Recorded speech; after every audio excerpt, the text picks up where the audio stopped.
Okay, so let's take a look at this plant right here, and this is called Goldenrod.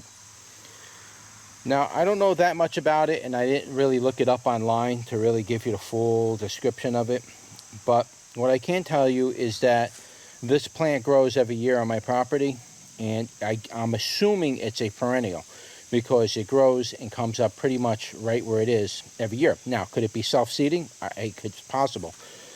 But it comes up every year, and it's a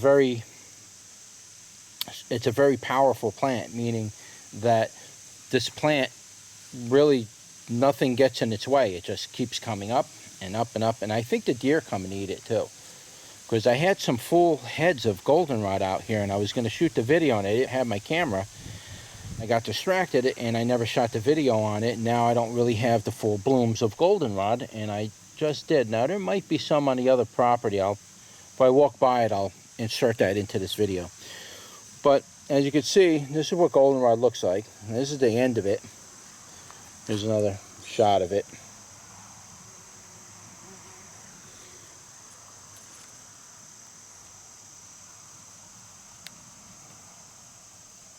Give it a good look at the flowers. Now, bees love this stuff, by the way. Now, don't confuse goldenrod with St. John's wort. There's actually a difference.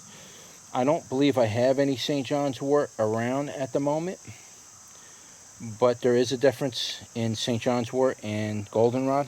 You'll see the difference once they're side by side.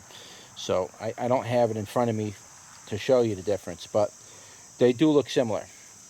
Here's some more shots of the goldenrod flower.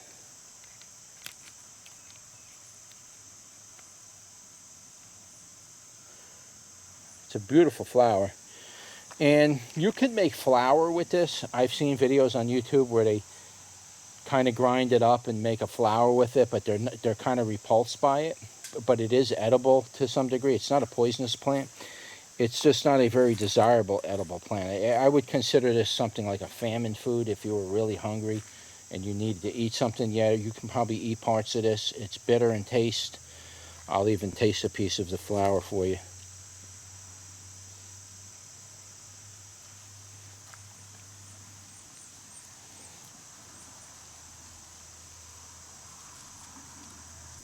It's not really bad tasting. I mean, you can eat it if you were hungry. It tastes a little like wild carrot or Queen Anne's lace. If you ever eat those flowers, it kind of tastes like that flavor of it. But it doesn't taste like regular carrot. It does have a carrot type flavor to it though. But I don't know. That's only if you're really starving, you really need to eat something, and you're kind of foraging, and you're eating different plants. You could eat some of this. I wouldn't fill your belly on it, but you could definitely add that to your diet. And this is kind of what it looks like. It's the whole profile of it. And you can see it gets pretty tall. This plant's about 4 feet tall. I've seen these get as high as like 5 feet. And here's a look at the leaf. And there's the leaf pattern. They kind of stagger a little bit. I'm not a really good reviewer when it comes to wild plants. I can't identify every single aspect of the plant. I'm just giving you a quick review as to what I have growing around my property and what I do to either control it, remove it, or use it and let it grow on my property like a medicinal plant or something like that. I just let it grow wild. And some plants I do that with and some I don't. This is one of the plants I kind of let grow wild. It's not very invasive. It will spread if you don't mow your lawn. This will eventually take over your whole yard. If you mow your lawn, it's not going to take foothold. So you don't really have to worry about it. But it will grow along the sides of fences, on the edges of my property and stuff, and that's fine. It's good for the bees. The bees love it. It's good food for them. Goldenrod also has some other medicinal properties to it too, which I don't know offhand. You can look them up, or I'll provide something in the description below, but it's definitely a good plant to have around. Again, don't confuse this with St. John's wort. Now, take a closer look at the leaf to give you an idea what the leaf looks like. And you can see the leaf. I don't have to describe every single detail of it. Some people do that. that's fine. If you want to go to that video and watch that video about every single detail, that's fine. I'm just kind of just showing you a broad view of what it looks like. Now, this isn't in full bloom. When it's in full bloom, it's very beautiful. It has a very beautiful type of kind of flower cluster. This whole thing turns yellow, and it kind of like fingers stick out and stuff. Very, very nice. But like I say, you can eat it. You can make a flower with it and stuff like that.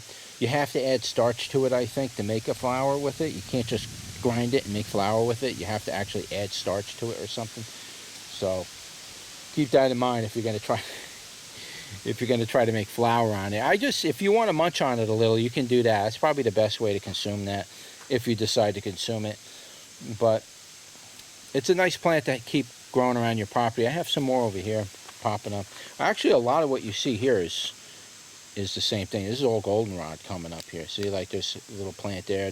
Next year, these will come up again, or they'll live through the winter, and when they bloom in spring, or they seem like over here anyway, they bloom in fall. Like around September, that's when you start seeing these bloom. They don't bloom in spring, these things. So whenever the next bloom comes, that'll be much bigger.